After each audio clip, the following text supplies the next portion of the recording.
big PlayStation fan growing up, so I was like, yeah, I gotta play this. No, hell no, that game's so hard. I can't play it. I thought Crash was hard, but Mackenzie, are we recording? We haven't recorded yet, but we Okay, are. cool. We're live now. Because I was gonna say, okay, everybody, watch your language now. No cursing. I'm just setting up like the chat and like the Zoom bot, everyone's screens before we get started, so I don't mess with it later. I know David's coming like right from work, so he told me he's might be like a few minutes late. All right, Jasmine's here. We need Louise and Kelly. We'll probably get started still, but if someone could reach out to Louise and Kelly and see where they are, I would appreciate that. And also, Jordan, I will email you about the scheduling. I came from class and I'm running on 4 hours of sleep. And then I have another lecture today after this meeting at 4 o'clock, and that ends at 6:30. And I have assignments due today for my other class that doesn't exist today. So, I have 5 classes right now. Am I the only one who realized like all the classes are scheduled on like Wednesday shit? Was that just Yeah, I have Mondays and Wednesdays for everything. Monday and Wednesday for all my classes too? I don't get it. I don't know why they're doing this. I really, really don't like what they're doing. What I don't understand is how did you all sign up for, so I don't know how they could put classes out and not tell you when they were supposed to be. They do TBA, because it's online. They're asynchronous, but then they give you like one day where you have to. It's usually like mine are all Wednesdays, and then I have one Monday. So that is just, I still don't understand why we know how to schedule classes. I guess I'm still at a loss for words. We know how to schedule classes. So why would we do that to people, right? Carrie, it's COVID. Nobody knows how to schedule anything anymore. Oh my No one cares. They're like, you show up or you But don't. you know what? To be fair, in my master's program, I don't know when my classes are going to be until I read the syllabus, which comes out like that Monday that the classes happen. So I don't even know when my class, like they always switch, and I'm always like, can the teachers just talk and like make it one day, like out of the week? Because my classes have been on Tuesdays, Wednesdays, and Thursdays, and it switches up every class. And I'm like, no. Just make it a Thursday from like 6 to 7:30. That's it. The whole program. That's great. But it always switches. Yeah, I honestly think the blessing for my program was that for 3 years, I knew every Tuesday, or I think it was a Tuesday, every Tuesday I was going to be at class until 10 o'clock. So that made life really easy. Yeah, not mine. I don't find out till the week of, and then I'm like, oh, okay, guess gotta switch my schedule up. Like Carrie, before we start, is Dean Cobb coming today? Because I just met with her yesterday and she said she was going to, but I don't see her. Who? Dean Cobb.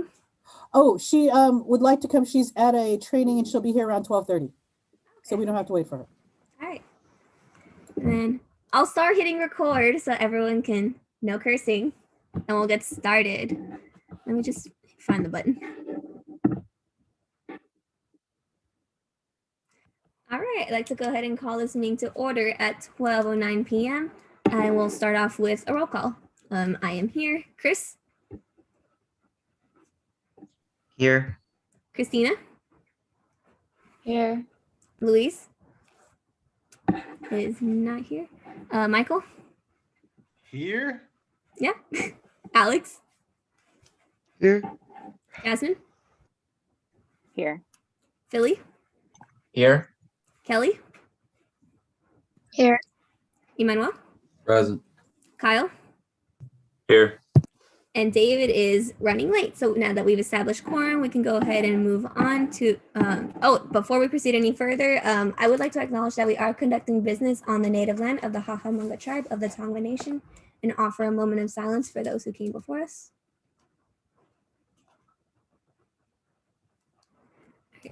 Moving on to the approval of the agenda for February 17th, 2021. Here's the agenda in front of you. If there's anything that needs to be edited or changed, please let me know. If not, then I'd like to go ahead and entertain a motion to approve the agenda. Can I get a motion? I would like to motion. All right, thank you, Second. Jasmine. All right, we're first by Jasmine, second by Michael. Do we have any opposed? No. Hearing none, the agenda has been approved. Moving on to the approval of the minutes for February 10th, 2021. Let me pull them up here. Like the agenda, if there's anything that needs to be edited or changed, please let me know. If not, then I'd like to go ahead and entertain a motion to approve the minutes. Minutes get through it all. Can you go back up? Yep. To say section B. This part. Uh, yeah. Yep. This is just reflecting off of Okay. the spreadsheet we had from last meeting. Okay, so I want to make a note that Michael's last name is spelled incorrectly under added to the BRAC committee. And then also I want to note that there is missing information for Sofia Acevedo that was appointed to the Sustainability Committee. Okay. Which information is missing? The member from the Sustainability Committee Mhm. being added to the Standing Committee for Sustainability. All right. I'll Sofia make sure those Acevedo. get added in. All right. Is there anything else that needs to be edited, corrected, or changed? I don't know if this is required. I just wanted to point it out that there was discussion under the bill acceptances, but that's about it. Thank you. All right. Carrie, for the bill acceptances, since there was some discussion, should we have those included in this, or is just a summary of the bills good? You should have attached a list of the bills, like whatever Kelly sent you. And then make sure that, we didn't take a vote, we just accepted them, right? Yeah, we just accepted them. Yeah, let's just make sure that the bills, like Kelly, do you have the one pagers for those bills, or do you have the bill, do you have some sort of summary? Yeah, I have the one pagers. I think I emailed Mackenzie or like everyone else the links. The links should be hyperlinked to the email that I sent. So the link to the bill is hyperlinked. Yeah, we're not quite all the way to that seamless technology. So please send the one pagers Got it. so that they can be included physically as PDFs in our minutes. Sounds good. And if you can, Francis, if you can make a note under bill acceptance to say, please see attached bills. For summaries, please see attached. I think that would be sufficient. Do we have any other corrections that need to be made to these minutes? No. Then I'd like to go ahead and entertain a motion to approve the minutes with the noted changes. I move approval. Right, we have a motion all right, we have a first and a second. Do we have any opposed? Hearing none, we can approve the minutes. Seeing as we do have our guests here, I would like to entertain a motion to suspend the orders of the day.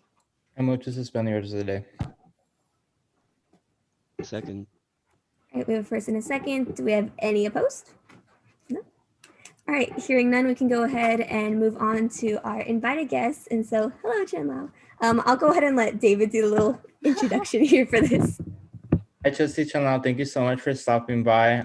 Just to introduce everyone, this is one of our trustees on the Board of Trustees of the district.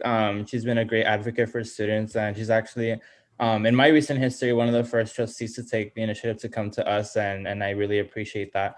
And I really believe that, just because there's a student trustee on the Board of Trustees, that it doesn't mean that trustees can't expand the relationship with students, and that's really great to see. But I know that also Trustee Chen Lao came to hear from feedback from us. But first, I want to have everyone introduce themselves just so that we all know who everyone is. I'm obviously David, the student trustee, but we can go around. I guess we can start with Mackenzie. Hello again. As you know, I'm Mackenzie. I'm the president of Associated Students, and I'm so happy to have you here with us today. I guess a little bit about my role. Oh wait, let me just hit stop share so we can all see each other. I guess, as you know, my role is just to be an advocate here on the executive board and to have connections like we are having now. And I'm really happy to have you here today. I'll go ahead and pass the mic on over to Chris next. Hi, Trustee Chen Lao. I'm Christopher. I'm the Executive Vice President, so second in charge to Mackenzie, and my primary responsibilities here on campus are to managing all of our clubs and organizations and extracurricular groups. It's nice to meet you.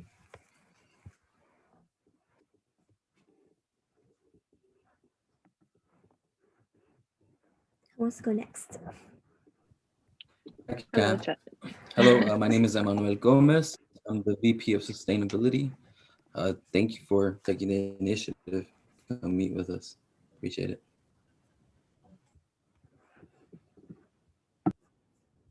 Hi, Sandra. Hello, My name. Oh, go. Oh my God. Thank you, Kelly. Hello, Trustee Sandra Lee. It's a pleasure to have you here with us today. My name is Jasmine Lopez. My pronouns are she, her, ella, and I am the VP of Student Equity. I also work very closely with the equity groups on campus, such as CORE and Puente, and I'm excited to have you here with us today. Thank you. Hi, Trustee Sandra. My name is Kelly. I'm the Vice President of External Affairs. So a lot of the stuff that I do is in regards to translating student concerns into bills and lobbying that on behalf of them to state legislators and federal legislators. Thank you for coming today. Yeah, it's really great to know that you want to be involved with us. All right, I'll go next. Hi, Trustee Chen Lao. I'm so used to calling you that and hearing David say that, so it's kind of weird, but hi, Sandra. My name is Felicia Sui, and I am the VP of Public Relations. I do publicity and hopefully outreach in the near future when I get my committee. And I also design all the social media graphics. So if there's anything like AS related that needs to be put out there, that's what I do. Nice to meet you. Hello, my name is Alex. I'm the VP of Campus Activities. I'm in charge of like bringing the PCC community together and like through fun activities and stuff. Right now it's like welcome week since it is our first week of the semester, so we have a bunch of activities planned for our students. Yeah, thank you for coming. Thank you for your time. All that good stuff. You're also polite and formal, so thank you. Do we have Christina next? Yeah. Hi, Trustee Chenla. My name is Christina, and I'm the Vice President of Academic Affairs.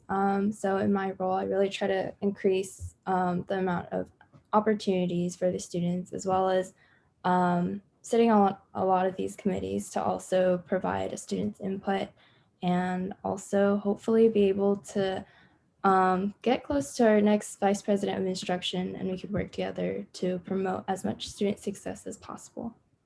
But it's so nice to meet you. Hello, Trustee Sandra. My name is Kyle Schmidt. I'm the Chief Justice. So I preside over our governing documents, make sure everything runs smoothly, and make sure it continues to run smoothly in the future. That's generally a gist of what I do. And I believe last we have Michael. Oh, last, can you hear me? Yep, we can hear you. Hello, my name is Michael Garcia, VP of Business Affairs. My job is running the budgets, making sure that we keep it up to date. Also attend BRAC and, just bring information back. And I sit on other committees. I just love helping the students and being here. Thank you for being here. And then I believe everyone has gone. Advisors, would you like to throw in some introductions, even though I'm sure you're familiar with each other?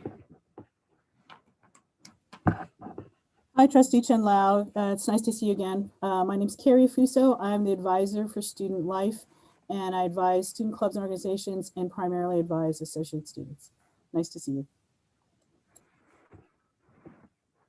Hi, Trustee Chen Lao. I've seen you a couple times in a couple of Zooms last year, but my name is Jordan Orozco. I'm also one of the other advisors to the Associated Students. I also work in the flea market, and I work just kind of doing other various things on campus. You're finishing up your degree in poli-sci, right? For your master's?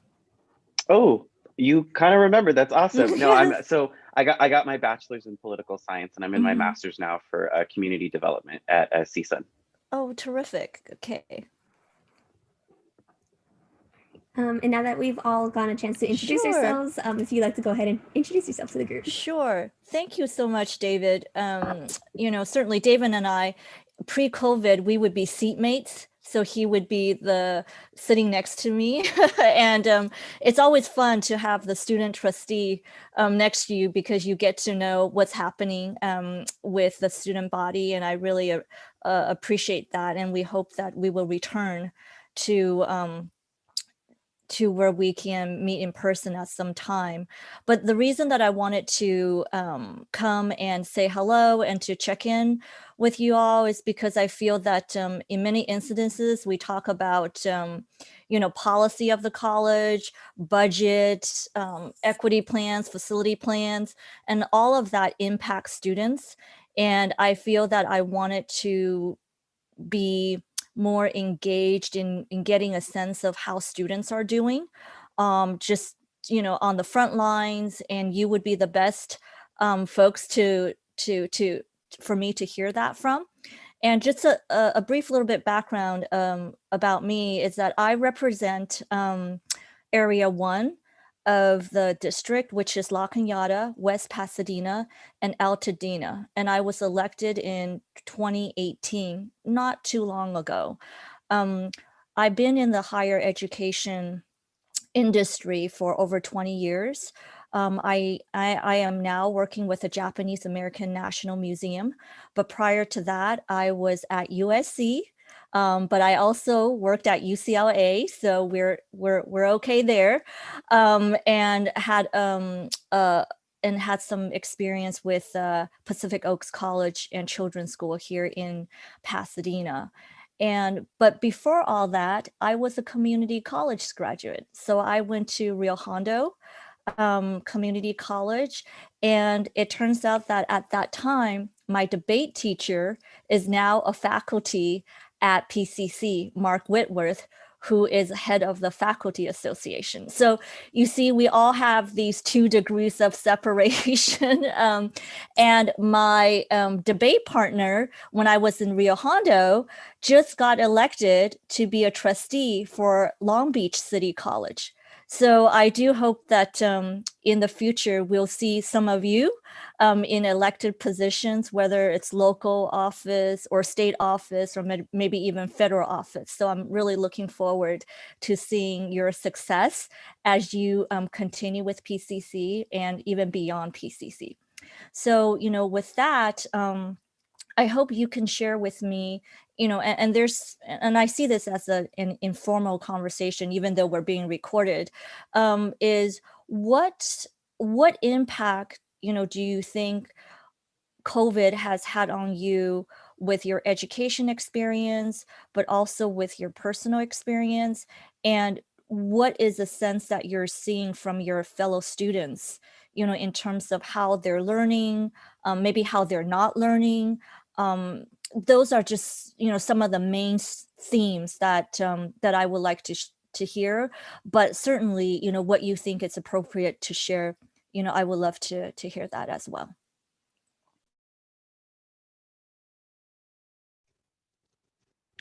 I can start off. I mean, I kind of shared a little bit about this at the CCLC conference because they had me submit a video, and I talked about this exactly.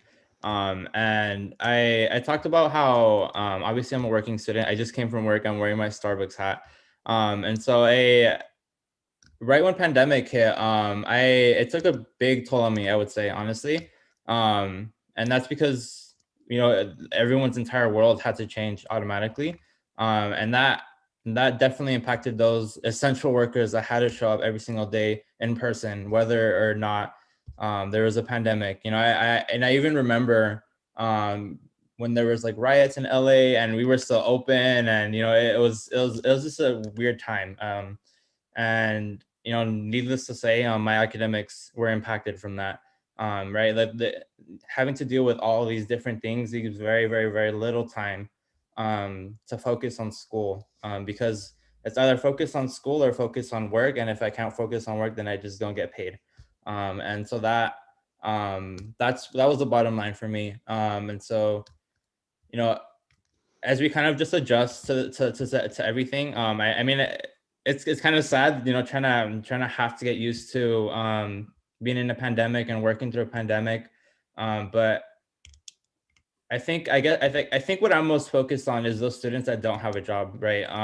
And don't have the privileges that some of us do have. And with that, I kind of focus or I think about the budget that the government is proposing. And I saw that like about $100 million for emergency financial aid is not going towards part-time students, and it's only going towards full-time students. And that, I think that is a blatant disregard for the need for the equity needs for students, and especially the most vulnerable students that need that financial aid, and because that's why they're part-time. That's why they can't dedicate all their time to school, because they need to work. And so I would like to see the board take a heavy stance on that particularly, and especially because we have Anthony Portantino as our senator. He's the senator for Appropriations Committee, and everything fiscal goes through him in the Senate. So that would be something that I would like to see for support for. But that was just me going on a tangent of connecting my personal to political. But everyone, if anyone else wants to share how COVID has impacted you. I think maybe going off kind of like the working student, what David has encapsulated perfectly in his experience. Maybe this is not more so of an ask, maybe just like a sharing experience as a student. Looking at Pasadena City College as like an educational institution, it just feels like, we're kind of, I'm sure every student across the country feels robbed of their, educational experience. Because for me personally, I really thrive in a place where I directly communicate with my professors. I could debate with my, peers. That's what sparks like intellectual curiosity, and what sparks this, I guess like expansion of my, views in terms of academics. And I just think that like a lot of people, like working students, right, they come to class, and I think personally for me, it's a safe haven for them. Like they come to class and they know that their job isn't to like, bus tables or, take orders, but instead, their job is to just be focused in what they want to learn, right? And that learning experience is what makes, I think, community colleges for a lot of students, and also PCC, a home, like this educational institution. I think a lot of students are kind of missing that. Yeah. Can I share? Can you hear me? Let me know. Thumbs up, hear me? Thumbs down, can't hear me? Oh, can hear me, great. So for me personally, what I've noticed is it's this online remote learning for certain students, especially myself. I didn't have a reliable computer, and then internet and all this stuff. Basically, I relied on campus to have like that area to get work done. It was like I can go there and use their computer lab, so I don't need to have the computer or the internet, so I could just accomplish my task while on campus. So no longer do we have that area to go and kind of like accomplish our work in a learning environment. Instead, now we're forced to then convert our room into where we learn, which is also where we sleep and distract ourselves with stuff like Netflix or whatever. And I just found it really, really hard to get work done. My productivity has dropped substantially. Like I'm probably working at like the third of my capacity because I don't have that space anymore. And I've heard this from a lot of my different peers that I've talked to about this. Similar problems to switch into student mode. Because again, most of us also work, so it's hard to transition from work. It's like we don't get a break anymore. The lines between what is school and what is work are no longer there. Now everything is encompassed into one area, and it's just time management is essential. And for me, that's what I noticed, and it's like very hard. It's like I have another financial responsibility now, paying my $60 internet bill, which I didn't have before. On top of my rent that I have to pay, and all this others. Buying the books, and it's just really hard when we could go to campus and rent the books from the library, but no, now you have to buy them. So that's what I've noticed. It's mainly that. Amongst other things. Thank you. Well, let me ask you, PCC received the stimulus dollars, and there were up to $5,000 in grants for students. Do you think that, did you apply, or do you think that your peers applied, and how do you think that has worked out? Is that question directed at me or at anybody? Because yes, it's at you, because you were talking about the $60 that you had to pay for internet, and I know that there were, just efforts to look at how students can subsidize, their studies with these grants. And I wanted just to get a sense of, did you yourself get those grants, or did you, did you hear students applying for them, or was it easy to get? I received $600 for like that stimulus thing or something like that from PCC, something around along those lines. And I didn't really have to apply for it. I just had to accept it. But then it's also kind of confusing because then, I wasn't receiving, or I'm still not receiving financial aid. So it gets kind of like, it's like kind of like strange to then, look at the emails and be like, oh, do I qualify? And I think it's just kind of like, wasn't aware there was a $5,000, up to 5,000 that I could apply for because I didn't know that was there. But, I'm like really email fatigued too. So I could have just easily have overlooked it. And I'm sure a lot of students are feeling that way when it's like, wow, why? When we're on campus, it went from getting, a few emails, to being like, I get 30 emails a day from like all my classes and like the resource centers that I'm part of. And it's just like, can I really read all of them? Yes. But it's like, do I read them all? Probably not. I think it was on my end for me missing that opportunity. Did not that it was like, I'm not quite sure. It sounds like there's some Zoom fatigue, right? There's online learning fatigue. You just can't take another Zoom meeting or Zoom class. And there's a lot of, missing that interaction, that social interaction. So how are you, so what are you doing for fun? I mean, what are you doing to take pressures off yourselves? Or is that even happening? I guess I can speak on that a little bit more. Something that kept me sustainable throughout the fall semester was creating communities on Zoom, like study sessions with each one of my classes, because I know that this is something that a lot of my peers are experiencing. And the only way of getting through this is together and, supporting each other and creating spaces that make us feel a little bit more safe and feel like we're learning. So that's something I did with the classes I was in, some programs I'm affiliated with. And that's also something that I've noticed. I consider myself a non-traditional student. So I also know that online learning is very challenging for me. And so that's why I choose to surround myself with people that are also struggling around the areas of like, focusing and having a safe space, because we are at home, but that doesn't always mean a safe space for people as campus was. And so that's why I think that it's really, really important that we not only find ways to motivate ourselves, but also support our peers in the process. And that's something that has really helped me out through the previous semester and hopefully throughout the spring semester as well. Yeah, and being a person that's kind of in charge of clubs and organizations, what I've tried to do in my position is utilize that existing framework and kind of trying to advertise it to students so they can find safe spaces online. I know we typically have like a club week or club fair in the quad, and we can no longer do that. So what I've taken to is trying to film some Zoom sessions and to kind of post those videos on our website so that students can peruse them on their own time and find hopefully communities they can, get in and talk with. But I understand at the same time too that, we're all trying to make it work. We're all trying to get through this.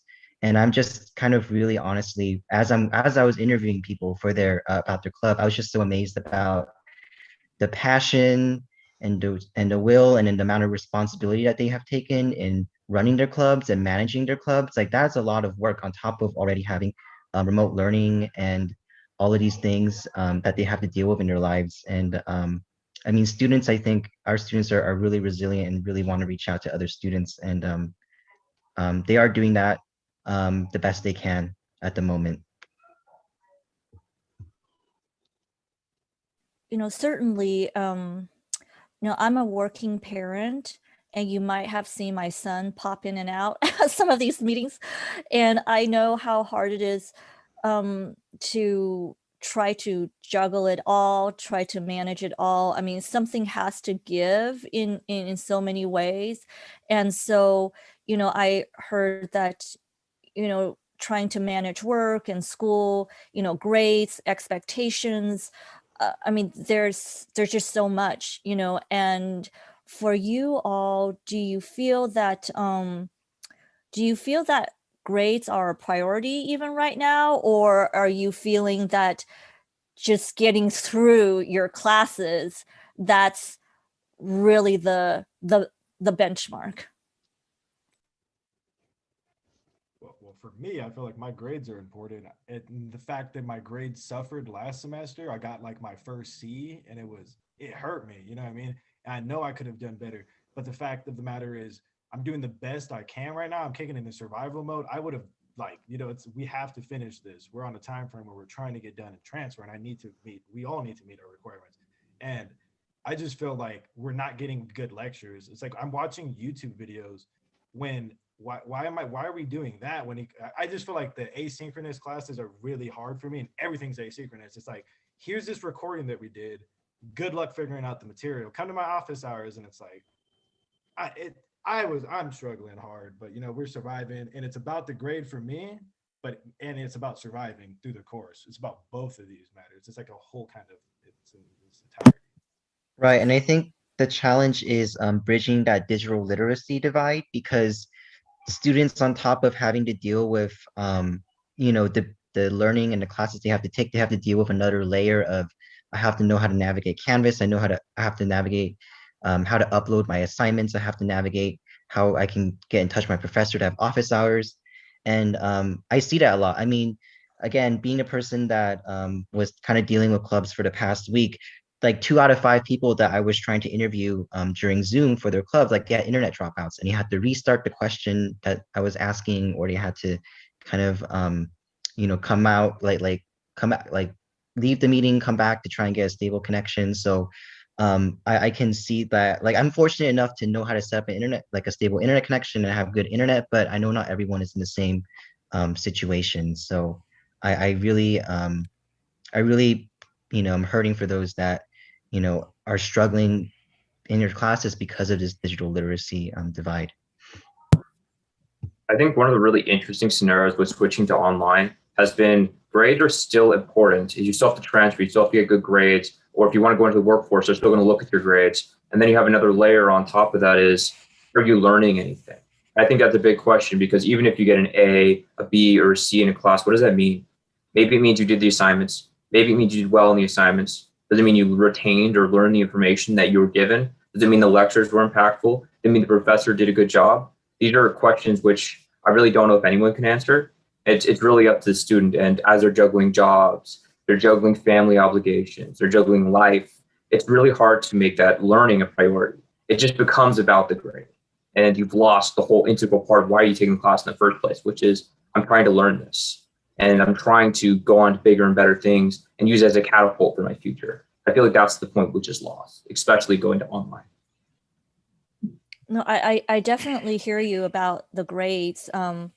My son is in kindergarten, and he just had an assessment. And I just thought, what? Is it necessary to have an assessment for a 6-year-old?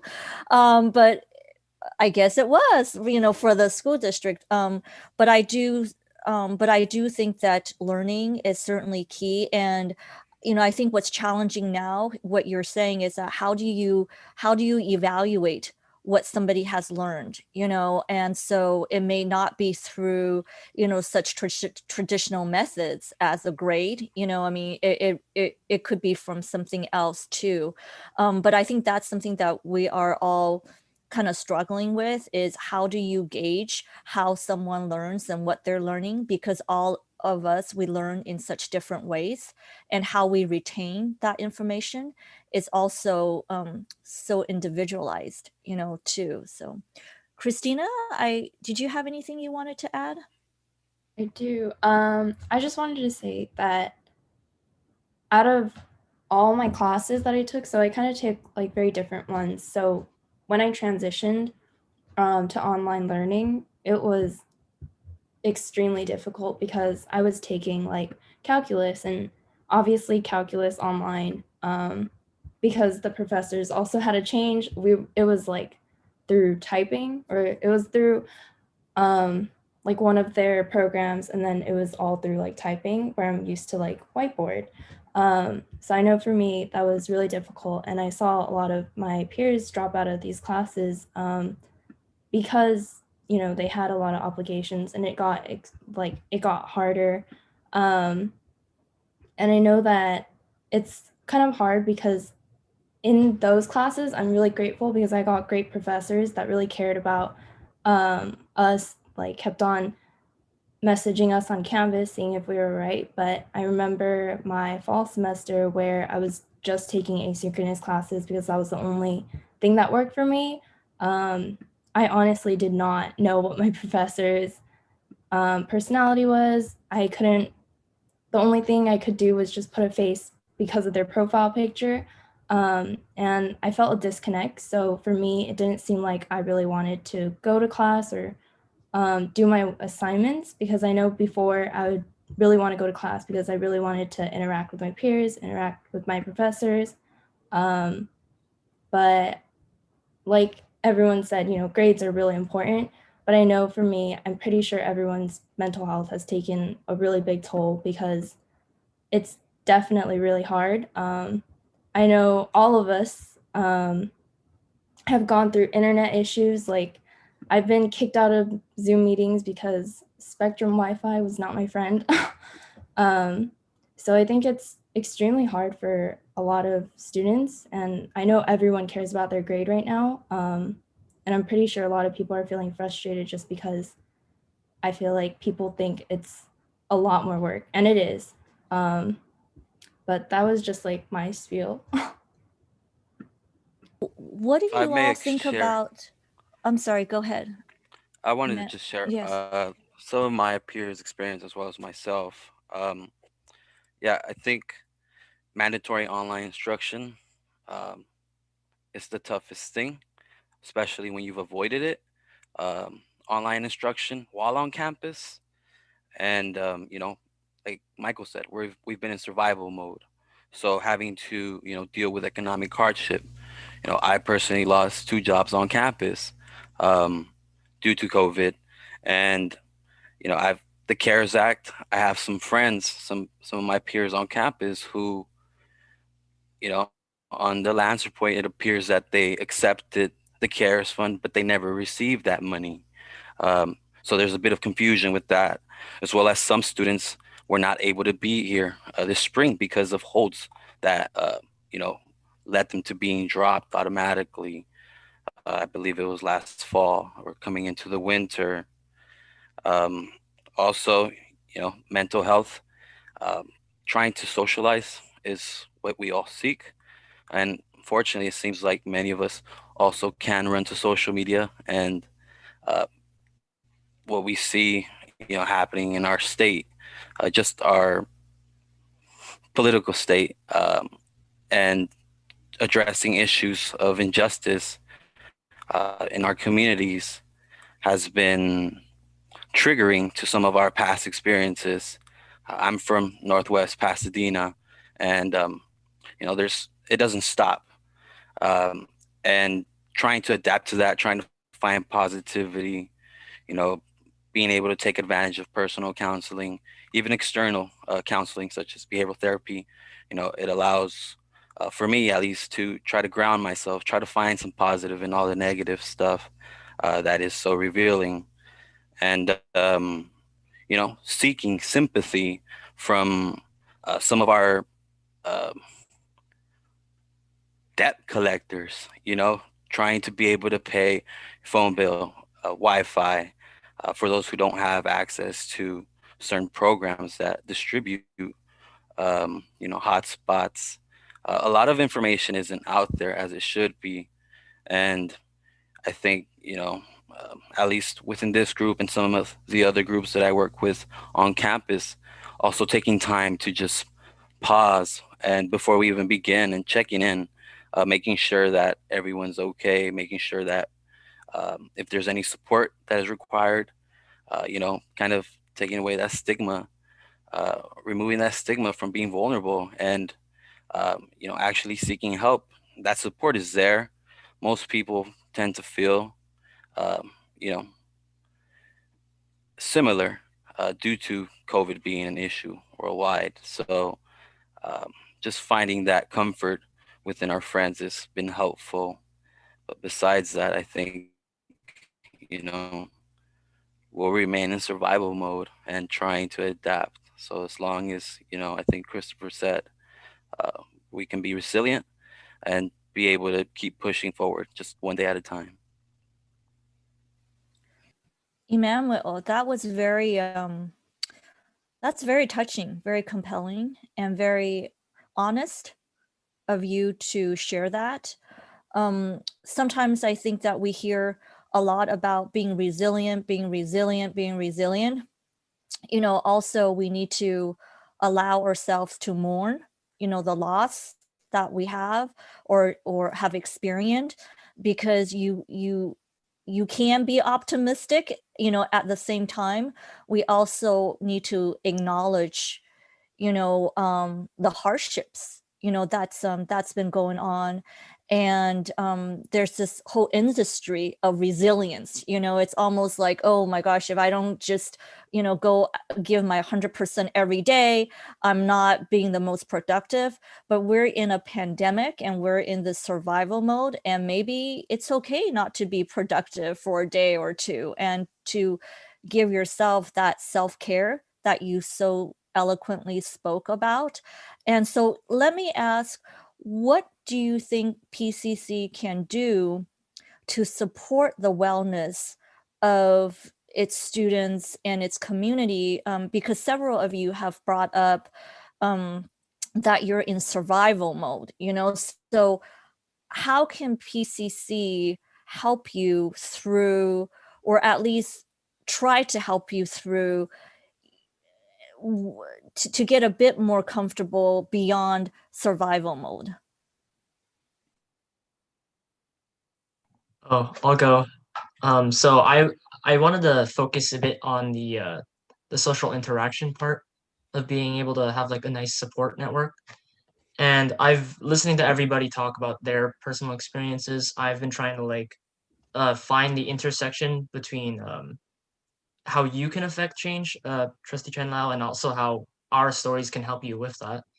And so if anybody usually talks to me about PR stuff, I always mention this, oh, I'm the PR guy, and this is my opinion as the PR guy. And so I wanted to talk a little bit about the whole idea of community college. And I remember meeting with one of the deans, and they told me that community college is a bit of a misnomer right now. And I would agree, because as a first year student, obviously I have a different perspective on coming into college, and this being my first year. And a lot of the people that I came to PCC with from high school, I can tell that it's mainly there's no connection at all to the college, because a lot of us just stick with our own people. There's really no way to find other people to spend time with and have that support network. It's kind of just a bit of a reversion back into just past people. And the thing is that the stuff that we do at AS, for example, I know Luis did finals relaxation week. Right now, Alex is doing welcome week, and there's no community in terms of attendance, because I'll be honest, finals relaxation week, not a lot of people came, and by not a lot, I'm probably overestimating. And in terms of welcome week as well, we didn't see anybody on Tuesday, and so I just want to see if there's any way that by telling you a bit about what's happening right now in terms of social interaction on campus, if there's any way that you can do that. And I know Carrie has her hand raised, so I'll just let her go.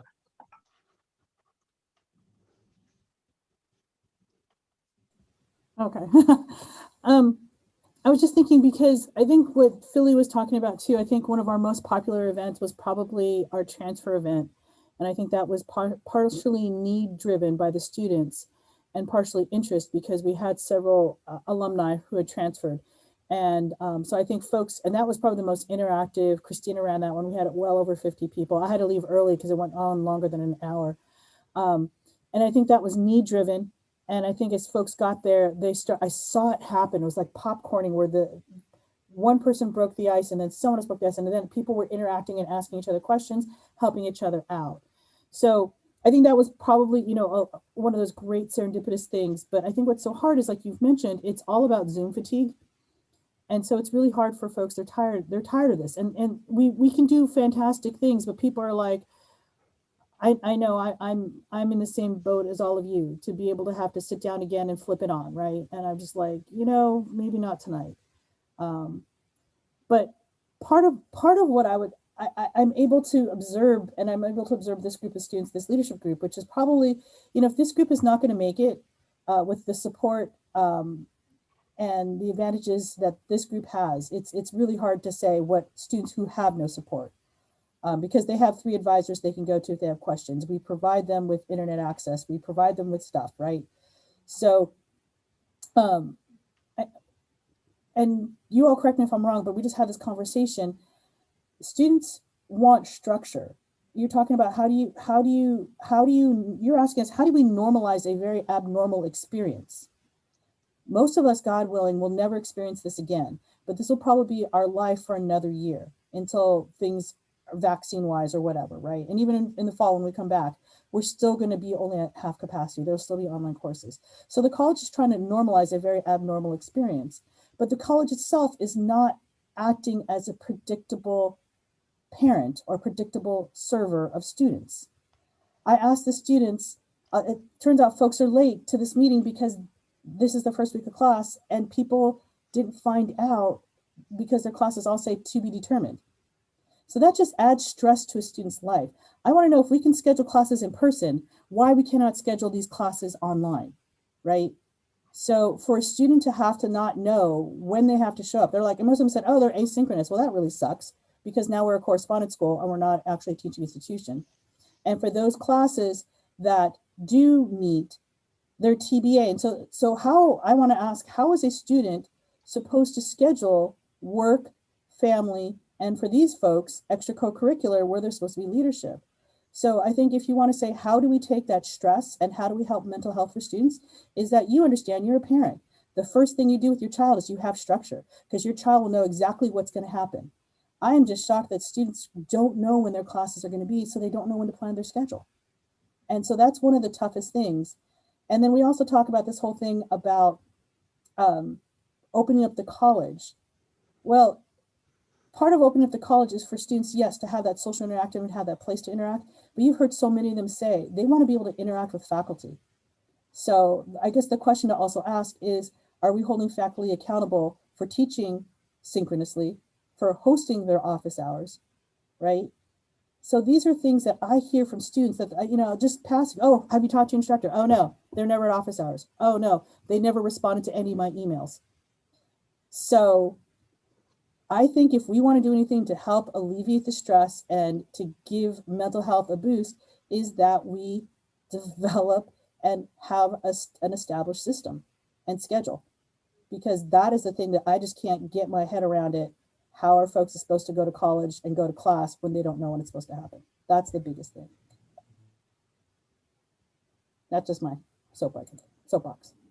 No, I hear you.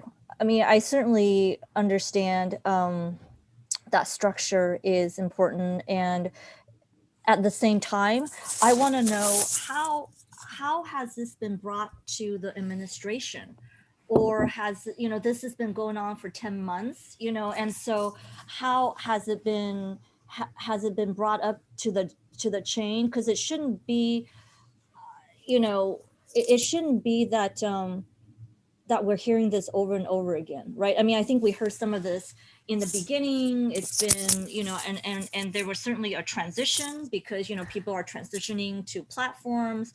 There were training with faculty that happened. So now we're into month 11, month 10, 11, 12. And if it's continuing to be happening, then that means something didn't happen in the last few months that should have happened. And I think I was personally giving it until spring semester. I understand spring last year, no one knew what was happening. That's a wash. I think summer and fall, I expected that we were getting our act together, and really I didn't expect to hear the same issues when I talked to the students when I just logged on this morning. How's school going, right? I would have thought by now we would have had this worked out. So to me, this is where I've hit the wall, where I think we need to start saying something, because we've had plenty of chances to educate. We've had faculty were paid to get training to learn how to teach online. Every faculty member has been given a laptop if they need it. I don't understand. To me, it's also a structural thing, right? We know how to structure classes. We know how to schedule classes. Mhm. And Terry Juni was very good at that. I'm sure he didn't leave us empty-handed. I don't think so either. So I don't understand. And maybe if there's just a reason, that would be helpful to understand what the reason is. But Yeah, and I think honestly, like the solution, I mean, it seems like this is a huge problem. The solution should be very complicated, but like Carrie said, it really is just mandating teachers include when their classes are going to be, right, before students register, so they know what classes to register for, because a lot of students are working students and parents, but also in terms of like just checking in with professors. I'm sure like during the regular school year there's like that survey that we did as students just to make sure the professors doing what they're supposed to be doing. Maybe doing that survey thing right online, it's even easier, just submit like a Google form, right? Just ask the students, have it compiled in a data set. It doesn't have to be opinionated, it could just be by numbers, and you can kind of see which like classes need a little bit of like attention, and maybe just even like I don't know, checking on professors, saying like, do you have your office hours, right? Are you in your office hours, right? Those things are like simple steps. I mean, they're tedious, but there's a way to solve this larger issue, and it really comes down to these little things that can be done. I'm really, I'm really glad that you all brought this forth, and I'm really humbled by the fact that you feel that you can share this with me. So I feel very good that we have this trust, that you can be candid and authentic with what you're experiencing. And certainly I will speak to, the president and her administration regarding some of these issues. And I also think it's terrific that you are serving as advocates, not only for yourselves, but also for your peers. And I would also recommend that, not that you want to go online again, but that if you can, write some of your emails and you can email it to me and I can forward it on, so that we have a paper trail of what can be fixed and what the time frame of that is. That's also going to be helpful, because what's going to help me explain to the president of what's not happening are the details, and so if you can do that, that would be really helpful for me to serve as an advocate for you as well. I certainly don't want to add any more tasks to what you have already, are doing, but just a quick couple sentences, would certainly, a couple sentences describing what you're experiencing will help me relay that message. And I'm going to put my email, my personal email, on the chat, so you can send it to me if you want it to, it will be private. So.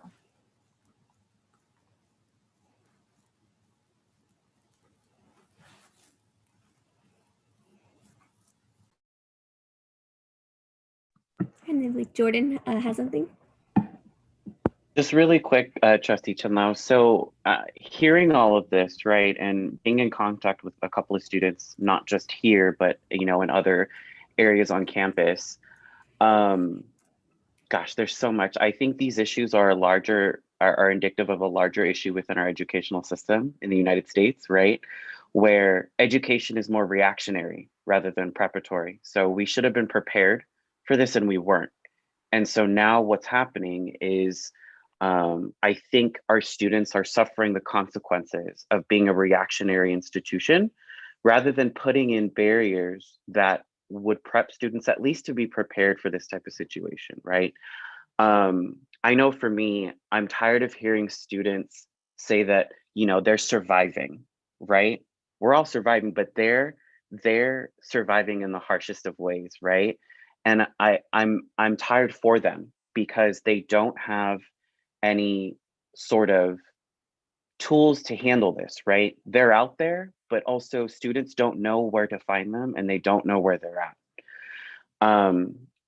I think, to answer your question in regards to the administration, I feel like the administration has been doing what it wants to do rather than what students need it to be doing.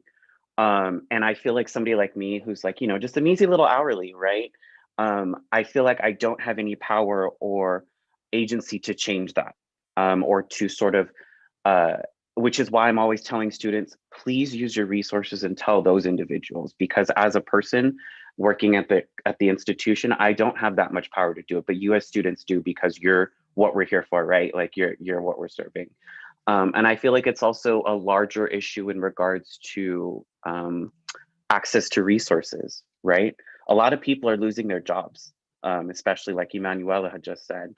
I know I had to get a second job, right? Because my hours got significantly cut. I had to get a second job outside of school. And so I think these are all issues where if we had different stakeholders sit down and sat at a table, including the administration, management, students, right, even hourlies, sit down and say, how can we prep so that way if things like this come up, we have an easier situation to deal with that, and we can deal with it when it comes up, rather than waiting for it to happen and then trying to figure out how to rescue 10, 15, 20,000 students from failing their classes.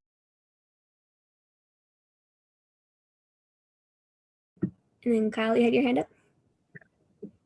I just wanted to add in a little bit of a different perspective, because it seems like everybody, I'm more of a fringe view. I consider myself like a massive introvert, and when switching to online, for someone in my position, at least personality speaking, it was a semi good thing, because now you can have your camera off on Zoom sessions, you can speak when you want to, you don't necessarily have to be called on. It's a lot less pressure taken off of you. But also along the same lines, it's important to have the professor-student contact, which is what everybody else is talking about. And a lot of that drive to get that meeting with them has shifted away from the professor onto the student.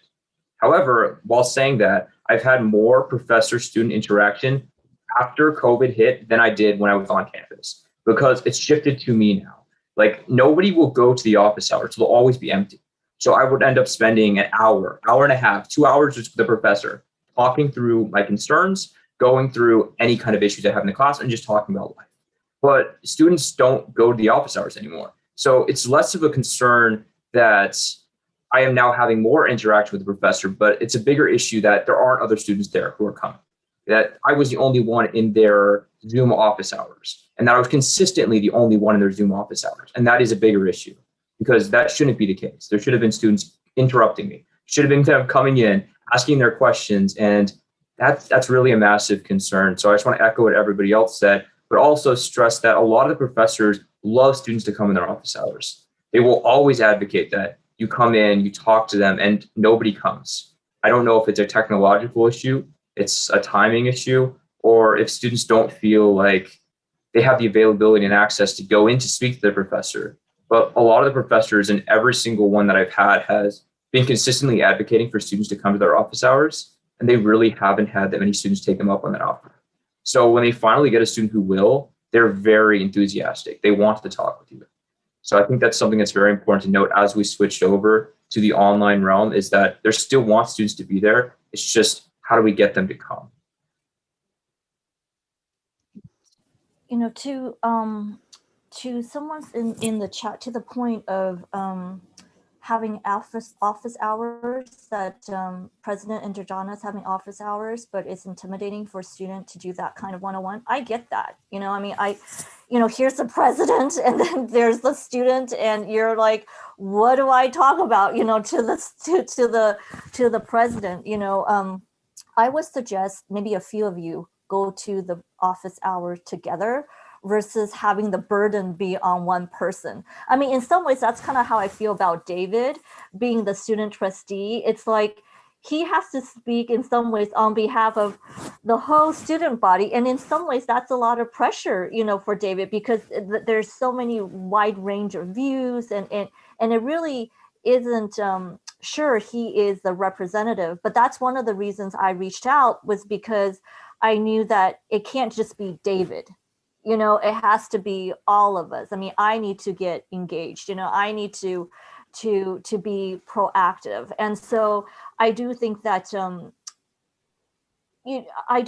there is a power to your voice. Now that the board meetings are online, it would be great to continue to hear from Mackenzie on some of the challenges. It doesn't have to be all good news. I think there's this, sometimes there's this pressure to just report out on what's great, but the board has.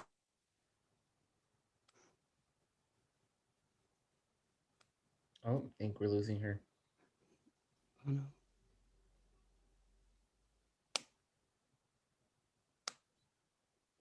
It's not No, just right. I'll ask.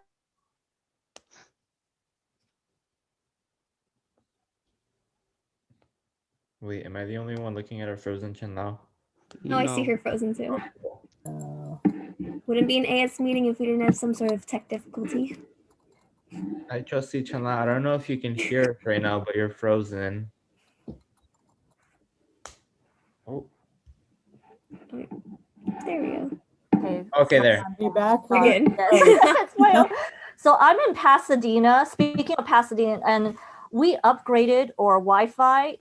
I don't know to the highest, whatever, but we also have AT&T. So, and there are 4 of us working from home, all using the same bandwidth. So my apologies. So now you know what I deal with too. So we're all in this together. But Alex, I haven't heard from you. So did you want to add or to this conversation? I did. To speak to the point that both you and Kyle just made, how there are the office hours available, and to Kyle's point, the professors are making themselves available. However, especially due to the pandemic, not many of our students, because they are so non-traditional, have the luxury of time that they can actually give to go to those office hours because of what is going on in our society right now. As well as the one thing that I see as the biggest problem is the centralized dissemination of information that comes from the college. For example, I sit on the calendar committee, and the 2021-2022 calendar is posted on the PCC website, and there's a huge change in that calendar from years past, being that we no longer have a winter intersession. But I'm going to say 99% of our students don't know that information, and it's less than a year out from when it will impact them. So like, for example, one of my committee members came to me and asked me what classes they should take this next year, and I had to advise them, oh, they're missing this intersession now and they have to plan around that. But that's like one student out of the 20-some thousand that go to PCC that might not know that information, along with just like resources, because there are so many support programs at our campus, right? And just because they have those support programs, not a lot of students know where to find them. And also, once a lot of students find those support programs, they stick to getting the information almost solely from those support programs. So the information that they get might be limited to the programs that they're part of, while as if there was a more centralized medium, then more students would be able to access the wider range of knowledge that is imperative, especially during distance learning, to our student success. Other than that, I don't really know. Like I'm chilling, not really, but like I'm working 2 jobs and I like have my classes and I have like my schedule going, but like I have found my way of getting through it. It's not like the best way, not the way that I would like to be going about my education, but it's working for right now. And as long as it's working, that's the best I can do, because I don't want to try to change something and then end up failing or something, you know?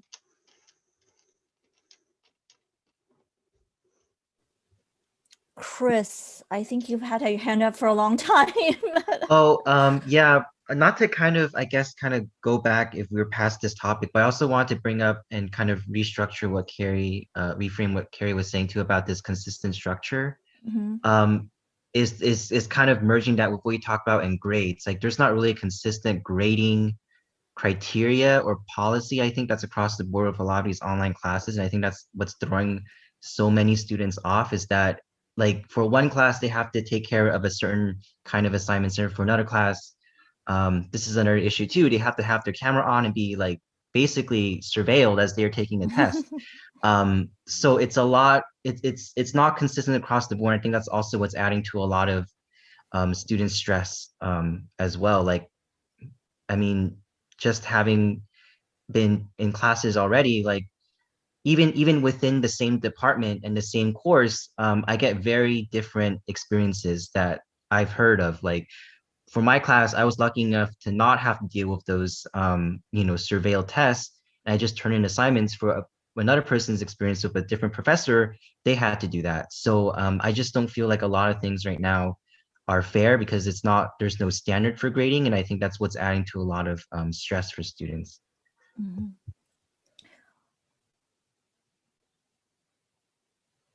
And Michael, I believe you had something you wanted to add in. Can you hear me? Yep, we can hear you. So my main thing and why I noticed like a lot of the problems that students are having is like, the lack of structure where, Carrie was saying that, like students need structure because there's like campus is like our parent and it's like guiding us. So for me, I think a good alternative would have been like, well, can we get a bunch of volunteers who are going to do synchronous classes? Like for the professors, it's like, you're being paid. This isn't any different. It's the same as us as students. We signed up to attend the course and do the required amount of time and hours to put into, obtain the knowledge. So the fact that now the professors are just electing to do asynchronous, I feel like they're just kind of like, let me do an easy job. And, it's like us as students are picking up where they're leaving us lacking, where now we're picking up the work to become our own professors when we need that structure to say, here, you're doing a 5-unit class, you're going to school 3 times a week for, 3 hours each day. Instead now it's, we're meeting once a week on a Wednesday for 2 hours. Good luck with everything else. Bring your questions, but it's like, for students who lack the structure, it's like hard to then go to the lectures because it's like, well, here's all on YouTube, have fun. You should do it at any time you want. It'll be easy. But I notice it's not easy for us. And I'm sure the professors realize this too, but they're just trying to make it like simpler on their job. Or I could just be like tripping, but yeah, thank you. I do think that professors have different teaching styles as students have different learning styles, but I do hear what you are talking about when you talk about consistency, with grading, consistency with structure. And certainly, it was really interesting because my mentor from UCLA, and this is UCLA, right? And you think, they're, one of the most sought after universities. She told me that 23% of her faculty were struggling online, teaching online, and this is UCLA. So I'm not excusing, I'm not excusing PCC faculty. I think that it's all the online platforms and all the way that teachers teach, what classes they're teaching, what curriculum they're teaching, it's all there that's being worked through, and some are doing it well and some are not doing it well. But I certainly hear you, and I do think that if this is going to be something that's consistently troubling, it will be something that we will need to address.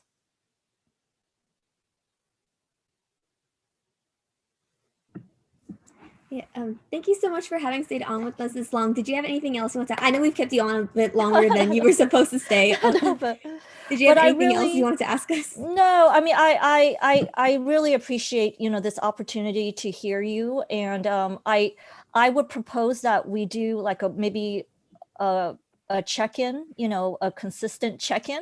So maybe every couple months I would check in with you guys. It doesn't have to be as long as we did this session. It could just be, hey, we're all good. Or it could just be, look, this is still not happening. I think follow-up is key. And I would like to follow up with this group. And to Carrie's point, if you guys are not, are having trouble, then we're in trouble. Do you know what I mean? Because you're probably the most in the know, the landscape of PCC, who you need to talk to. I mean, David knows the state senators, the state legislators. And so if you're still going to have trouble, then we need to really reassess to see what's going on. So I would put it on my calendar that I would check in with you guys in April and see, where we are. We have a board meeting today. and hopefully we will have an opportunity to at least, bring a couple of these issues. But I do strongly urge you to send me a couple of examples of what's not worked for you. You have my personal email on that, and you can also hold me accountable too. I'm on social media. You saw my handle. I don't do it well, but I'm there at least. and maybe we could also try having a conversation on Clubhouse. I don't know. I just got onto that that medium too. So We'll, I want you to know that. Go we'll ahead. send you their Discord. They actually have a Discord group that you could join as well. Oh, really? That's really cool. I'm, hey, I try to be as on it as I can with and bridge my own digital literacy. So anyhow, I appreciate this opportunity, and please don't be a stranger. You know how to reach me, and so I no excuses from your end in reaching me, and in sharing with me what your progress continue to be. So thank you very much, and I'll see you, David, in a few hours. But thank you, everybody. I really appreciate this honest and real exchange. Thank you, and Thank have you. a great meeting. Thank you. And I'm gonna send you that follow-up email. Thank you. Asked for a follow-up. I'm gonna send you that. But also, I just want to thank you because I know that you went over on time with us, and I really appreciate you taking that time to hear us out. So thank you, and I'll see you later. And do you guys can you also print out the chat and send it to me? Because I know that there were some questions on chat that you I will. Okay. I will take down those questions and I'll put them in an email for you. Yeah. All right. Thank you. Thank you, everybody. Appreciate it. Thank you. Thank you so much. All right, let me get our screen back on with the agenda. I believe we skipped agenda item 2, public comments. But do we have any public comment on the YouTube? Is somebody able to check for me, please? Comment. All right, then we can move on to introductions and reports. We'll do based off how I see you on my screen. So up first, we have David. Do you have anything you would like to report? It's a board meeting today. That's all. All right, thank you, David. Up next, I have Alex. Do you have anything you would like to report? I do. Okay, so yesterday we had the resource hour, and that really, we got no one to show up to that, which is disappointing. However, for the Welcome Week giveaways, we already have 104 people who filled out the Google form for that. So that's good. Tomorrow, we have our student faculty mixer, and I believe we just had Dr. Andrew Jonas confirmed that she was gonna be there. So that's cool. We got a big name on that. I have my committee meeting next Monday. So I will remind everyone if they want to come introduce themselves. And what else did I do? I think that's everything that I did. Oh, I'm working with Chris on Club Spirit Week. That'll be March 15th, the week of March 15th. And yeah, that's all I got. All right, thank you, Alex. Up next on my screen, we have Kyle. Do you have anything you would like to report? Yeah, just a couple things. First off, I recorded 3 out of the 4 segments for the first podcast, so I'm just waiting for one more from a former graduate student from PCC. Then I'll be stitching them together, and that'll be released again on the 14th. I met with Sarah Barker. We mapped out the next 2 episodes for the podcast. One's going to be about what happens after transfer, and one's going to be on mental health during coronavirus. And then lastly, I worked on finalizing the club constitution suggestions that I'm going to send to Chris this Friday. And I will be attending the accreditation standing committee on next Tuesday. All right, thank you, Kyle. Up next on my screen, we have Emmanuel. Do you have anything you would like to report? Yeah. Besides the special meeting we had last week, I attended the I'll be attending the Health and Safety Committee meeting tomorrow at 11, where I'll be providing some feedback that I obtained for the committee from the SURGE program about the administrative procedure AP 3570. That discussion will continue. Also, I've reached out to one of the facility standing committee co-chairs to follow up on some tasks that I've committed to regarding surveillance on our campuses. Also, I attended the San Jose State University Human Rights Institute and Silicon Valley Debug Organization virtual event on the Human Rights Lecture Series, number 3, where the keynote speaker was Dr. Angela Davis. The presentation and Q&A revolved solidarity, support from a spectrum of international affairs opposing the prison industrial complex, and the synergy of sustainable effects such as environmental, economic, and social impacts that often result in food injustice and poor living conditions of the working class.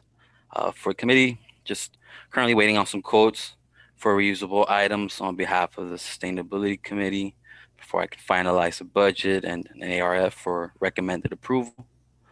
Also, currently waiting on a response from personal counseling staff, where our Sustainability Committee has requested availability and interest in collaborating in our Nature Walk and Biophilic Design event to improve and sustain our mental health. Also, I've reached out to the AS Sustainability Committee members requesting that Tuesdays from 1 to 2 p.m. are reserved for the spring semester so that we can hold our official meetings, working groups, and/or events.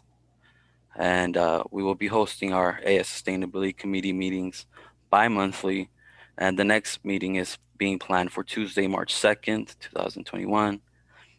The agenda hasn't been prepared yet, but it will be posted on Lancer Life once it has been finalized.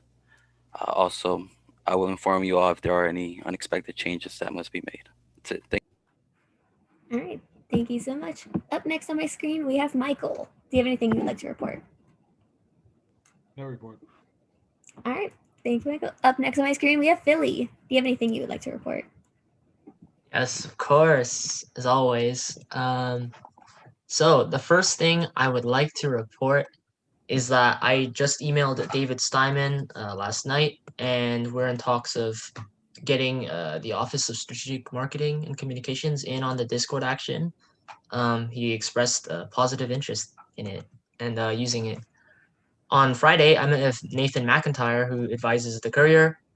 He told me to reach out to his EIC, and I'm hoping that we can work with the Courier and the Publicity Committee and see if there's any way that we can work together. I also, over the weekend, discussed office hours with Chris, Mackenzie, and Carrie. And so we'll be talking a little bit about that in a bit. And over the weekend, I also fully revamped the Discord server to prepare for Welcome Week. And so you can check it out. It looks pretty nice now. And I made a little YouTube video, to help any people who are technologically, needing more help. So thank you, Alex, for helping with that. And last but not least, I'm waiting on 7 executive board intros. So I've only received 5. And I plan on posting that next week. And so if you check the document, it'll have the timeline. I'll be checking in on you guys. I'll send you email correspondences just to make sure, so we can get that out and get people to know you, because we're AS, so we got to represent our people. That's it. All right, thank you, Philly. Up next on my screen, we have Jasmine. Do you have anything you would like to report? Yes, thank you, Mackenzie. So hello, everyone. Welcome to the spring semester. I'm super excited for a fresh start, right? And to continue having these conversations that are super important to not only us as students, but as faculty as well, just to keep that transparency. So I really appreciate having Trustee Chin Lau here today. Moving forward with my board reports, I did attend the Black student and staff mixer, and that was pretty cool. I came on there, connected with folks. I've been outreaching. I've been trying to outreach as much as I can for the Black History Open Mic Night. We now have 5 signups. I'm really, really happy for that. So we're possibly looking for 5 more. So I'm going to continue to be outreaching. I've like this is the first week of spring, so I'm kind of giving people some time to like adjust. And oh yeah, I did win that scavenger hunt, I'm proud to say. And yeah, so if you all can send that email that I sent, like that massive email that I sent to your professors, other students that you may know that are interested in participating in our open mic night. We are still accepting folks signing up, and we are going to extend the deadline just because we want to give that platform to students majorly. And it is a student-led event and in collaboration with the Cross Cultural Center. So Matt is doing an amazing job at getting all the programming details going. So I'm really excited for that. And then as for my committee reports, we are having our first meeting tomorrow at 2 p.m. It's posted on Lancet Life now. So if you all can come in, introduce yourselves, I would greatly appreciate that. And yeah, thank you so much. All right, thank you, Jasmine. Up next on my screen, we have Christina. Do you have anything you would like to report? Yes, hello. Okay, so I've been communicating with Carmen, who's in charge of the Lancer Care Center, and we're trying to see what we can do to give more feedback on the services provided. Also, I will be attending the Instruction and Curriculum Committee, which is tomorrow. It's like a 3-hour long meeting, but if anyone wants to join, hit me up and I'll send the meeting link. But yeah, that's all I have to report. All right, thank you so much. Up next on my screen, we have Kelly. Do you have anything you would like to report? Yes. There it is. Okay. So report, yes. Really the largest thing is that we're actually able to, so I was really afraid that like, oh my gosh, we're doing all this research, we're collecting all these opinions, we're, doing all this stuff. And what if we never get to meet with a legislator? I didn't really know how well they would respond to like Zoom meetings, but we're able to cross that bridge because we've been getting meetings. I think we've already confirmed 3 to 4 of them, which is insane. Like, I don't think, like I could have never imagined this. So I think it's definitely moving along. And that's, just an update that we're definitely going to meet with some people soon this week and also next week. Yeah, and hoping to look for more. We sent out about like 30 emails, 30 to 40 different people. So we're hoping to get back at least 10 more and then move on to federal stuff. Yeah. All right, thank you so much, Kelly. Up next on my screen, we have Chris. Do you have anything you would like to report? Yes, last but not least. So I finished filming Club Rush videos and editing them. It was a week-long process, but I'm through it now. So I've sent it over to Dave Steinman to get them transcribed, and also to Michael Eric so he can go ahead and post them on our AS website. And that is all set to be launched the first week of March in a campus-wide email. And so hopefully we'll get students into our clubs and organizations. I've continued to work with Mackenzie and Philly on our strategy for office hours, and we have a discussion item about that, so we'll talk about it when we get there later in the meeting. I also worked with Carrie on planning the ICC retreat. I've sent out emails to select AS members who I believe can maybe help host some workshops. So if you see that email or if this was a reminder, just make sure to let me know. I just want to make sure I give you all enough time and space to create a presentation for ICC. As for committee reports, I will actually be attending the district-wide technology committee, the first one for spring, today at 3 after the AS meeting. So I will go ahead and be attending that with Candace Jones and a couple other folks on IT. So that will be exciting. But that's it for me. Thank you. All right. Thank you, Chris. And I believe we have Louise left to give us a report. Yeah. Hi, everyone. Sorry I was late today. I just wanted to report out that I just finished ordering the items for giveaways for Alex's Welcome Week, and as well as my Student Services Committee met on Friday. Thank you to all of you who introduced yourselves. I thought that was really great, and lucky that it happened right after a special meeting, so you all were a bit free. We're starting to plan events for this semester in my committee as well as Student Services Fair, and we're actually going to be talking to someone from the virtual support center, I think. Jordan is going to hook us up with that, and they'll be at our next meeting, and I'll let you know when that is.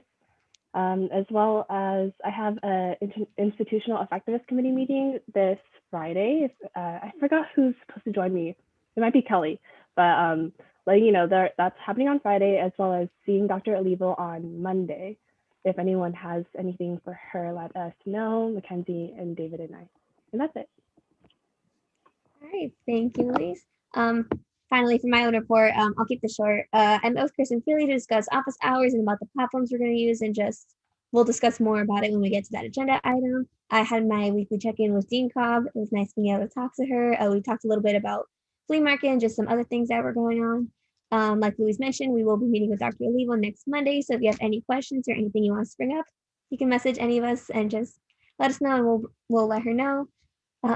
I'll be meeting with College Council this Thursday at 10:30 a.m. Last week, I attended the Vaccine Assurance Ad Hoc Committee hosted by David. It's really fun getting to see him host a meeting. I haven't gotten to see that in a while. Let's see. And finally, I'll be attending the accreditation committee meeting with Kyle next Tuesday. Besides that, that's all I have for my reports. And so we can move on to advisor reports. Advisors, do you have anything you would like to report? Yeah, I got a lot, so I'm going to try and be quick. First of all, the financial aid season is coming up. Financial aid is due in March. There have been some changes, so I just pasted in the chat. It's a Cash for College event. It is sponsored statewide. We used to have one locally at our campus, but we don't. Now it's statewide. Encourage folks to go. And so this goes back to what Alex was talking about sharing information, disseminating information. While we expect that the college should do a better job of it, I think it's also our role to let our students know that if something's going on with financial aid or something important, that we should let them know. So if you all want to take a look at that, and let's make sure we can share it on our own social media sites and just get the word out and share it with your committees. Like when you do reports, please make sure your committee members know, because they really need to get in for that March, usually do March 2nd. You want to get in on that if you haven't already. That way you can be sure to get some money. And just to go back to what Emmanuel was saying, is that if you hear from people that there are problems happening, bring it to AS and let's find out who the appropriate person is to ask those questions, okay? So Emmanuel, if folks are having problems with financial aid, then definitely let's talk to Louise, because Louise, because of her elected position, has a little bit more weight than your average student. And if that doesn't work, then Jordan or myself or someone who knows someone in there can certainly go and say, hey, what's the deal, right? So make sure you think about that, because that's part of your job, is to advocate for students. Okay, so Cash for College financial aid.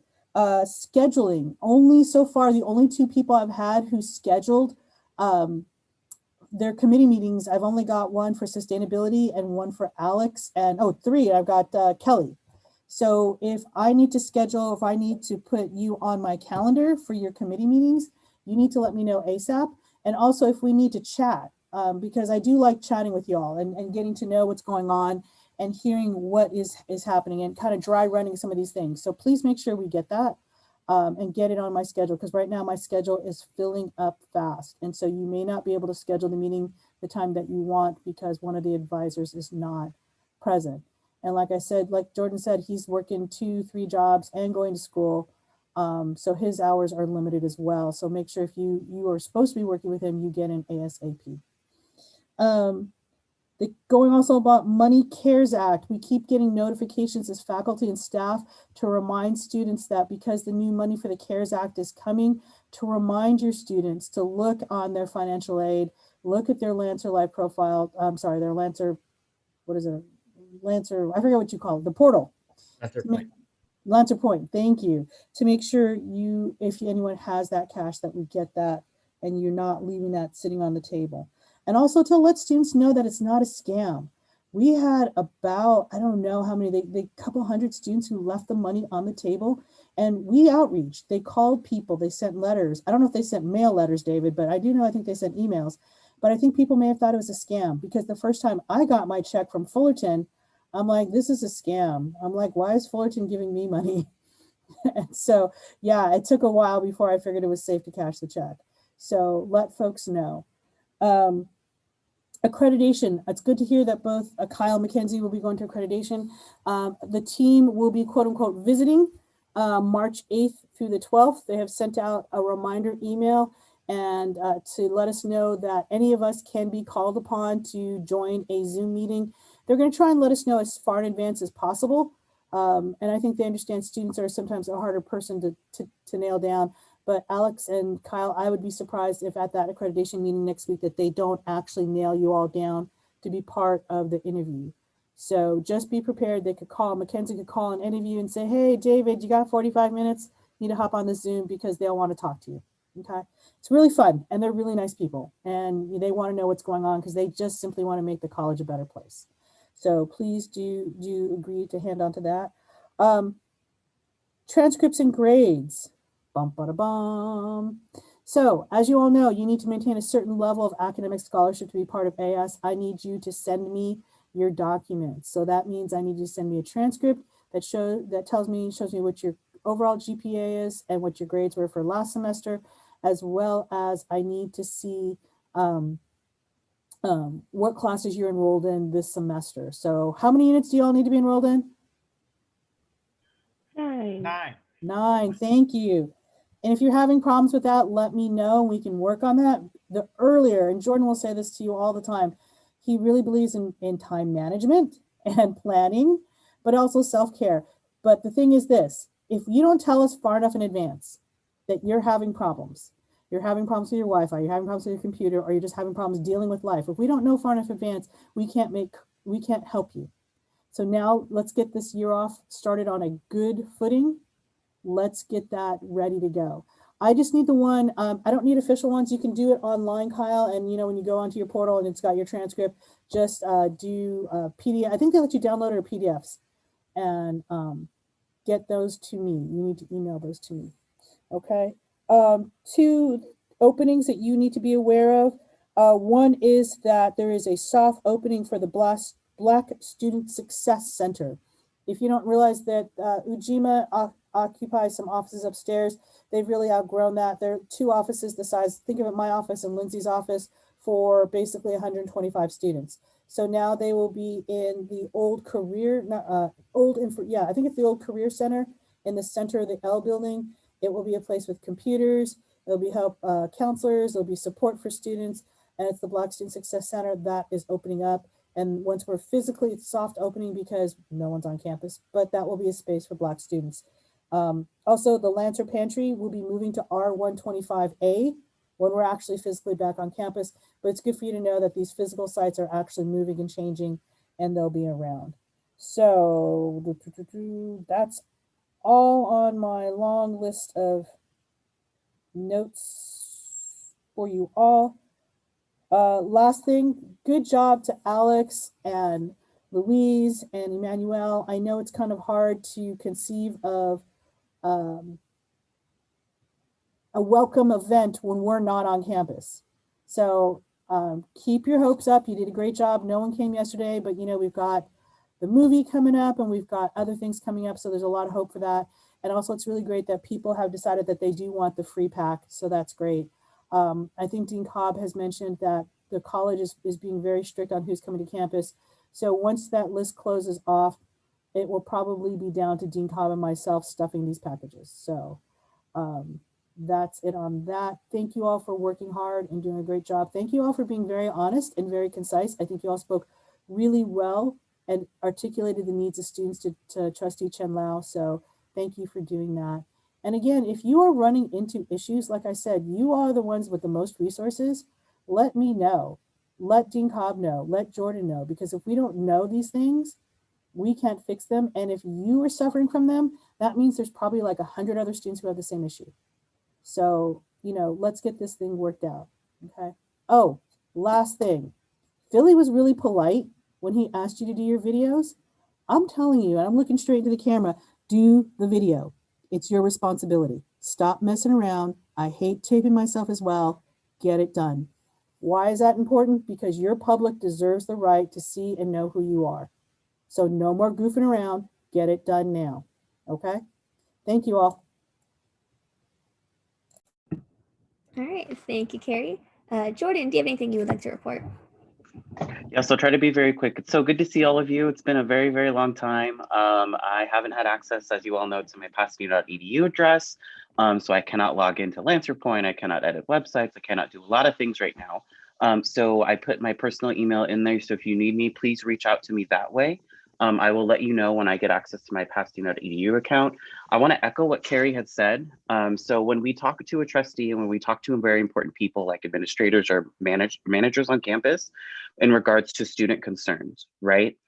A lot of those are very valid. And like Carrie said, if you're experiencing it, then there's probably hundreds to maybe thousands of students that are experiencing the same thing you're going through. However, as somebody who is very adamant on time management and very adamant on personal growth and expansion, if some of those issues are because you don't let us know, or because you don't lack proper time management skills, or maybe just a little bit more of a organizational life skills, then I'm going to ask you to please reach out to me or Carrie, so that way we know. The earlier we can get you those resources, or the earlier I can teach you just simplistic things to make your life a little bit easier, like how you can get more sleep in 4 hours, Mackenzie, that would be great. That would be awesome. Just so that way I know you all have what you need. And then that way, when you utilize those resources, you can then share them with other students who may not know or who may not have access to it. The other thing I wanted to let you all know is if you have any food insecure or homeless issues, please let me know. The organization that I'm working with outside of PCC specifically addresses that. And so every Thursday and Sunday, I have resources that could be made available. So if you have any homeless students, or if you are experiencing some situations within yourself, please let me know as soon as possible. The season ends in March, so the sooner the better, so that way I can get you those resources. Like Carrie also said, my time is very limited. My hours are a little bit more expanded, but my time is limited because of my other obligations. So if I'm going to be your primary advisor this semester, please let me know, so that way I can schedule you in and when the committee meetings are. Also as well, I would like to do at least 30 to an hour minute checkups with you every 2 to maybe 3 weeks, so that way we can just get on the same page with the people that I'm advising. So please let me know when you have available for that as well. If I'm going to advise one of your events, you need to make sure that I'm available to do that. If I'm not, then I need to go ahead and find a suitable advisor to supplement myself in that event. But let me know ahead of time, so that way I can put it in my schedule. Other than that, that's all I have to say. Thank you so much, Jordan. Moving on with reports, I'll try and get through everything quickly since we do have a lot to discuss. Financial reports, Michael, I believe we have none. All right, thank you. Moving on to shared governance discussion. If you have anything that you would like to further discuss that you've heard in shared governance meetings that you've attended, or if you heard something that somebody else said that you want to further discuss, now is the time that you can go ahead and do so. I'll give you all a couple seconds to unmute yourselves if you have anything you want to say. All right, hearing none, we can move on then. Action items, we have none. Moving on to discussion items. Discussion item B, Supreme Council. Kyle, do you have anything for us? Nothing on this point. Thank you, Kyle. Moving on, discussion item C, office hours. For this, I'm actually going to have Chris and Philly help me with this discussion. Do one of you want to go ahead and start? Yeah, so seeing that we're like really tight on time, I think maybe this is something we will definitely have to bring back next week. But I just kind of want to share with everybody kind of, I guess, what Mackenzie and Philly and I discussed, and Philly, you can back me up here too, I guess, if, let me go ahead and share my screen first. But yeah, so the division between, the vision for office hours, you know, when Mackenzie and I kind of had a heart-to-heart was, you know, pretty much when we're in person and we're working in the office, anybody can come in and talk to us. And so that's what we kind of wanted to emulate in an online setting. So to that, what we kind of decided on doing was using the same spreadsheet that Mackenzie used last week, but going ahead and kind of taking a closer look at it. And the reason why I say that is because I believe in an email I sent out earlier this week or last week, I asked everybody to kind of go ahead and update their Calendly software, which is the booking software we've been using to kind of book for students to book office hours with us. So I hope everybody did that. I know we are tight on time, so I would say if any of you have any technical concerns or if you don't know how to navigate Calendly and how to update your hours, go ahead and email me, and I will be more than happy to help you with that. And then after you're done with Calendly, go ahead and update this very rainbow, beautiful spreadsheet that Mackenzie put out and make sure that they don't conflict with your one-on-one office hours for Calendly. So Calendly is going to be the website we use for one-on-ones. And this is big fat Zoom meeting at the top here of the spreadsheet is the one we're going to be using for all of the merged meetings. So I guess with that, yeah, I mean, I don't want to spend any more time on this because I know everybody has to maybe be somewhere. But are there any questions, Philly? I don't know if you want to maybe elaborate on some of the stuff I talked about. I'll just add a real quick comment for the sake of time. We just spent like a lot of time discussing the tech, and it was kind of not worth the time. So we're not gonna next week. Hopefully, when we discuss it again, we're not gonna try to take too long on this either. So just wanted to add that. Yeah, I mean, to kind of give you a look into, the back room or, the back conversations we were having about this, Felicius and I were kind of really trying to make Discord work. But, based on Mackenzie and Carrie's feedback, we basically decided that we don't want students to download another app to be able to talk to us. Everybody has Zoom or should have a Zoom to be able to attend classes. So we figured if that's something everybody already has, it should be pretty easy for them to go ahead. And if not, click through this link here at the top to the merged office hours.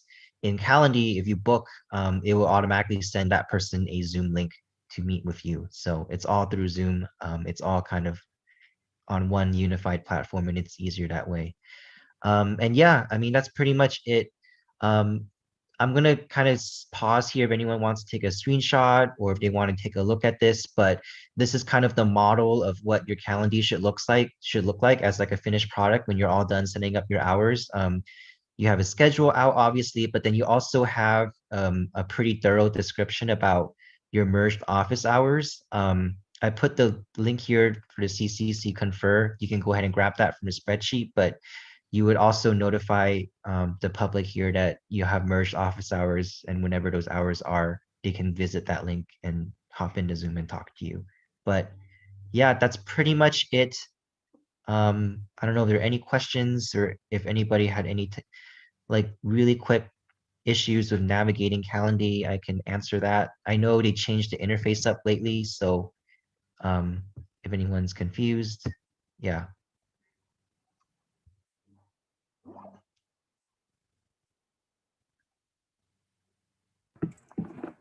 Is there anything else that anybody had any concerns or anything that they want to address now before we will bring this back next week and talk about it more when we do have some more time, but if there's anything you want to address now, we can do that as well.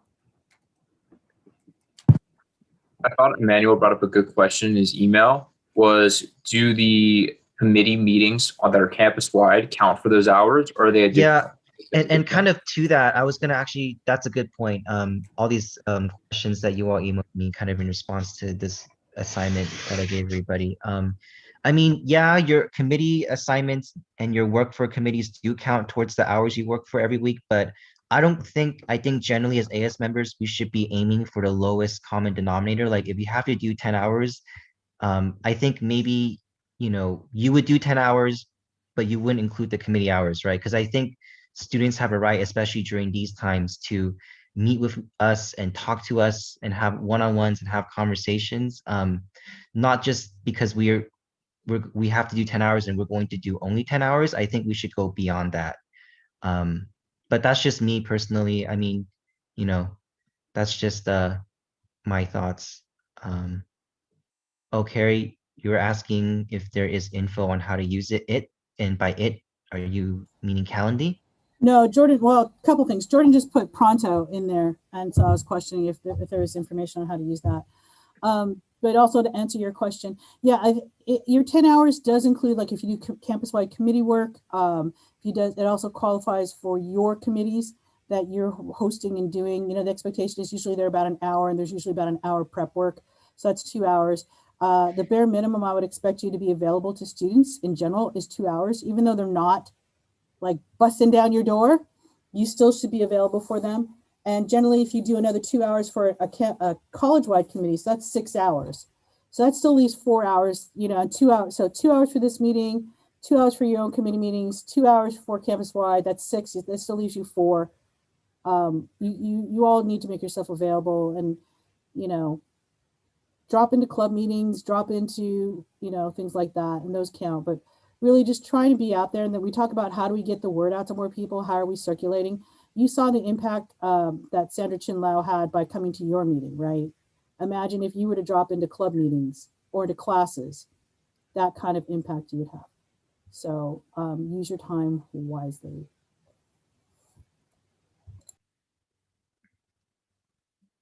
But I think that's it. That's all I have to say. For people that didn't do the Calendly office hours or updated them, you get a free pass, I guess.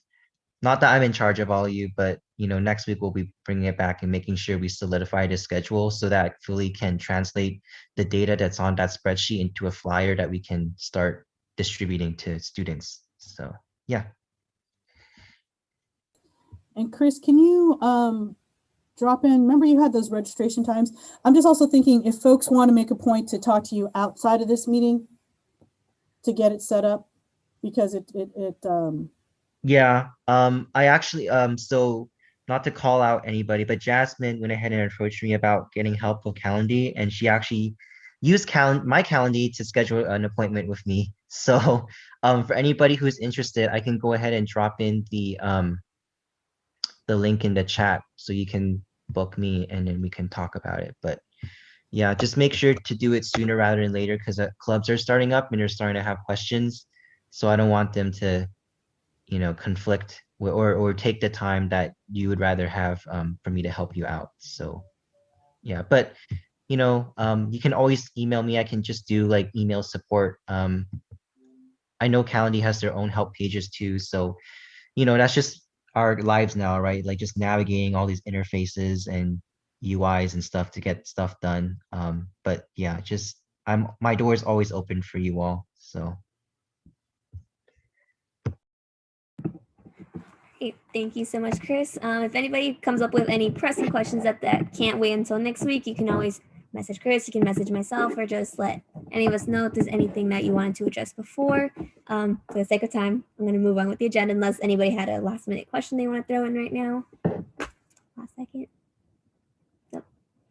Okay, we can move on then. Next item, future events. For this, I believe it's just reminders. Do your ARS if you haven't done them yet. Carrie, did you have anything you wanted to throw in on this before I move on? No. All right. Then did anybody here have anything they want to discuss really quickly about an event they have coming up or something that they wanted to throw out there? No. We can move on then. And moving on to AS training. Okay, I believe we have no training today. Moving on to appointment to college-wide committees. There's none that I know of. Carrie, Jordan, is there any that you know? Actually, there are. I emailed you. You have to do election committee. Don't forget. Election committee. All right. I will get that one for our next meeting. Yeah. Are there any other committees? No. All right. Moving on to appointments to AS committees. Does anybody have any AS committee appointments? No. All right. Moving on to bill acceptance. Kelly, do we have any bill acceptance? No bill acceptance, but I do think Philly, I'm not sure if he still wants to be appointed to my committee, but if he does. Oh, yeah, Carrie asked if I want to join lobby committee, so I guess I will if we can move back an item. Sorry. Yep. All right. Then we can go ahead and appoint Philly to lobby committee. Do we have any other AS appointments while we're back at this item?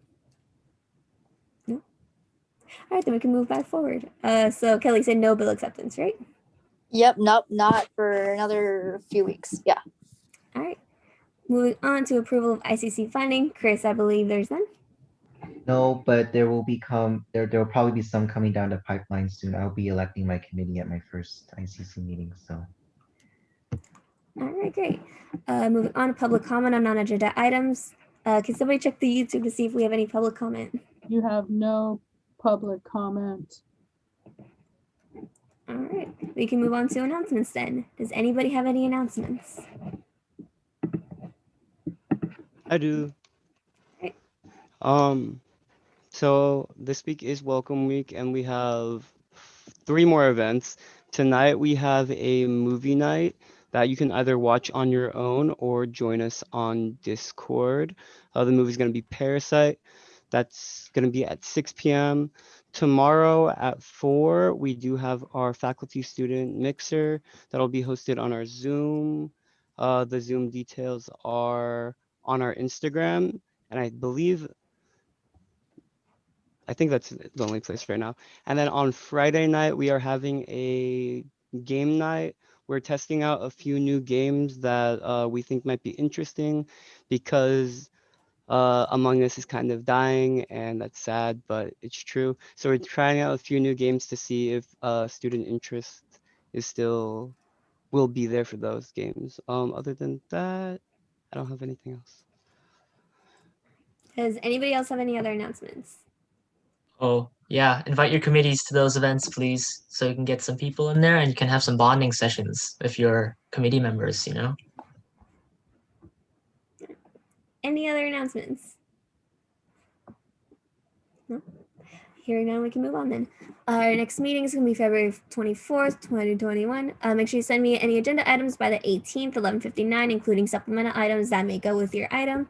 On that note, then I'd like to go ahead and entertain a motion to adjourn this meeting at 1:56 p.m. I motion to adjourn.